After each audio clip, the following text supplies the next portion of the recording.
linguistik umum. Nah, kita mulai dulu dari linguistik itu apa? Linguistik itu ilmu tentang bahasa. Sedangkan orang yang mempelajari linguistik itu disebut linguis. Jadi, kalian harus bisa membedakan antara linguistik dan linguis. Ketika ilmunya itu disebut linguistik, ketika orangnya yang mempelajari linguistiknya itu disebut linguis. Nah, ini secara pengertian seperti ini.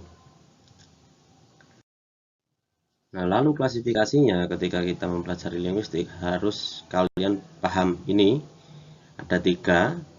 Ini berdasarkan dari bukunya Ferdinand de Saussure, yaitu ada language, sama parol.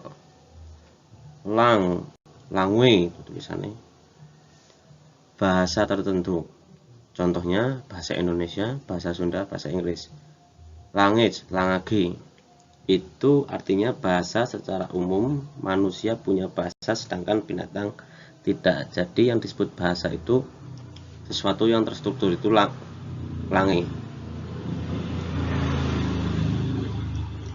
Jadi bahasa secara umum. Sedangkan parol yang ketiga itu bahasa dalam wujud nyata atau konkret, yaitu ujaran apa yang kita ucapkan, pronunciation-nya itu disebut parol. Jadi secara sederhananya parol itu ujaran, langue itu mengacu pada sistem bahasanya, subjek, predikat, objek dan sebagainya itu sistem, dan language itu sistem bahasanya itu secara umum.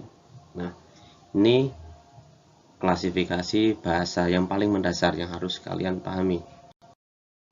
Kemudian secara sifat ada 4, yaitu sifatnya sempurna, kemudian bahasa merupakan seperangkat bunyi, terus kemudian bahasa adalah seperangkat lambang, dan kemudian bahasa itu bersistem. Itu sifat-sifat bahasa.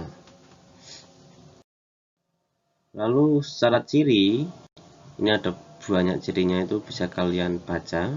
Ada bersistem, bahasa itu punya sistem, bahasa itu adalah lambang, bahasa itu adalah konvensional, adalah unik, universal, dinamis, bunyi, arbiter, manusiawi, produktif, bermakna, bervariasi. Nah, itu adalah ciri-ciri bahasa. Maka dari itu binatang, suara-suara binatang itu tidak dianggap sebagai bahasa karena dia tidak memiliki ciri-ciri seperti ini, nggak ada lambangnya, meskipun ada bunyi tapi nggak ada lambang, terus tidak bervariasi, terus juga tidak produktif. Makanya suara-suara binatang itu bukan dianggap sebagai bahasa. Nah, terus ini subdisiplinnya, ini ada linguistik dilihat dari pembidangan, itu ada 4, linguistik umum, terapan, teoritis, dan secara linguistik. Terus dilihat dari teori atau aliran, itu ada struktural dan transformasional. Terus linguistik dilihat dari segi sifat telaahnya, itu ada mikro dan makro. Terus kemudian linguistik dilihat dari segi pendekatan objek, itu ada 5, linguistik deskriptif, historis komparatif, kontrastif, sinkronis, dan diakronis. Nah, itu ada 5 itu. Terus kemudian linguistik dilihat dari segi ilmu lain. Nah, ini dari segi psikologi, nanti ada psikolinguistik, ada mata kuliahnya sendiri.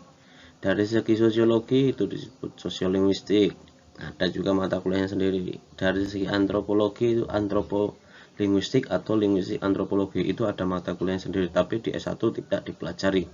Terus nanti dipelajari setelah S2. Terus kemudian dari segi aljabar, linguistik kuantitatif, linguistik komputer, dan linguistik aljabar. Itu di Indonesia masih jarang, cuma di luar negeri sudah mulai banyak kajian tentang itu. Terus kemudian linguistik dilihat dari segi penerapan, itu ada 3, yaitu dialektologi, leksikologi, leksikostatistik. Terus kemudian linguistik dilihat dari segi instrumen, itu ada komputer linguistik atau computational linguistik. Nah, dari semua subdisiplin ini nantinya kita akan pelajari satu persatu.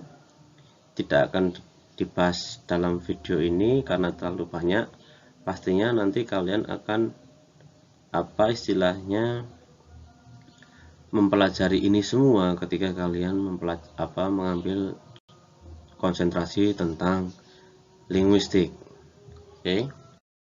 Terus kemudian ini ada gambar tentang pembidangan, juga salah satu bagian dari pembidangan, mikrolinguistik dan makrolinguistik, bidang teoritis, bidang interdisipliner, dan bidang terapan. Nah, ini akan kita pelajari besok dalam pertemuan di kelas. Oke. Cukup sekian kuliah singkatnya. Jika ingin ada yang ditanyakan, bisa kalian komunikasikan langsung by grup, by chat, by komentar, dan apapun itu. Oke, terima kasih.